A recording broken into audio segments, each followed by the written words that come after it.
Hi, this is Brian Forrester, and today we're exploring the ancient site of Inkilltambo, located outside of Cusco, Peru. Now, the pyramidal structures you're looking at now will be part of a future video. So it's still astonishing that there are thousands of miles of Inca roads and trails that still have the stone retaining walls that you can see there. And on this day, we were very fortunate to have Dr. Teo Paredes as our guide. He's an absolute expert of the area. What you're looking at here, you might think is Inca, but in fact is a colonial Spanish brick oven that has, of course, been abandoned. But where we have set our sights on is Inkilltambo, and unfortunately I was not able to get the proper translation.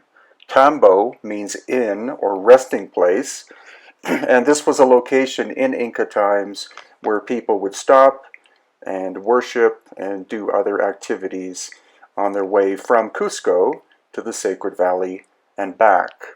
This is the site of Inkilltambo, and what's intriguing about it is a combination of Inca and much older megalithic work, which we are going to see.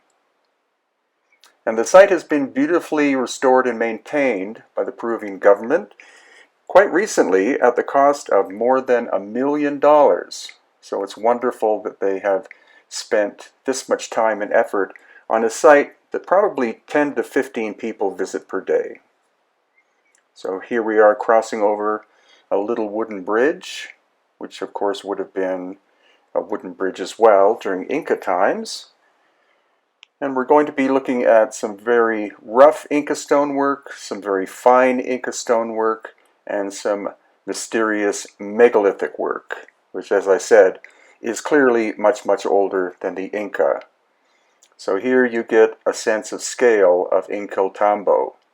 Lots and lots of agricultural terracing, so it was able to accompany or accommodate quite a number of people on their journey from Cusco to the Sacred Valley and back, and it was a major center during Inca times. Of course, my personal interest, aside from loving Inca work, are the megalithic structures that we find at many of the Inca locations. And here's quite a fine example of very good Inca stone polygonal construction.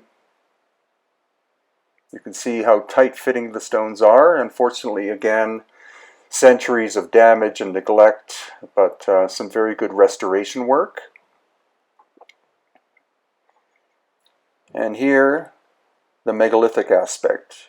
I'm able to actually walk into this channel at least 30 feet inside, and there are two interesting chambers at the end, one on the left side, one on the right side, that are very resonant in nature.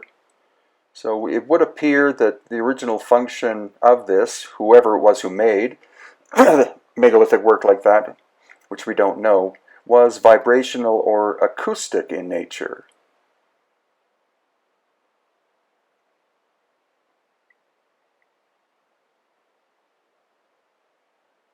So as we go in reasonably close, you can see that the surfaces are extremely weathered, even these inner surfaces. So that tells us that they are very ancient, and so much erosion that there, excuse me, very little sign of tool marks. But upon closer examination, after we have this view here, we're going to see, in fact, that there are tool marks, or at least this is a great example of a polished surface, which I'm going to put my finger up against to show you a sense of scale.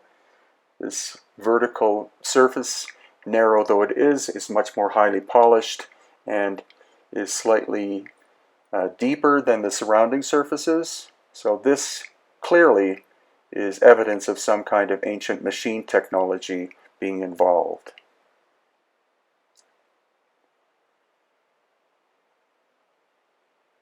And there we have a view of the major megalithic aspect. and Inca retaining walls. And at one time, this entire valley, stretching for miles, was terraced by the Inca. Unfortunately, once again, due to time and neglect, many of the andenes, which are the name of the terraces, have collapsed. But here is another very fine example of Inca craftsmanship.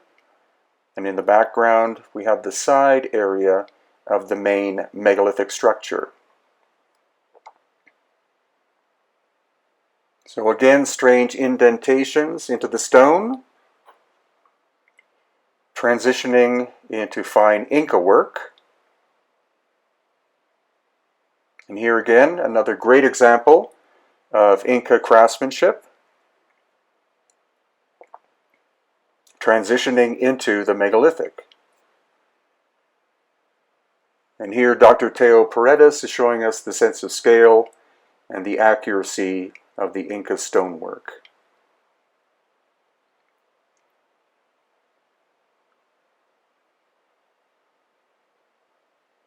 Now around the back side, again we see cut surfaces. You see those major indentations.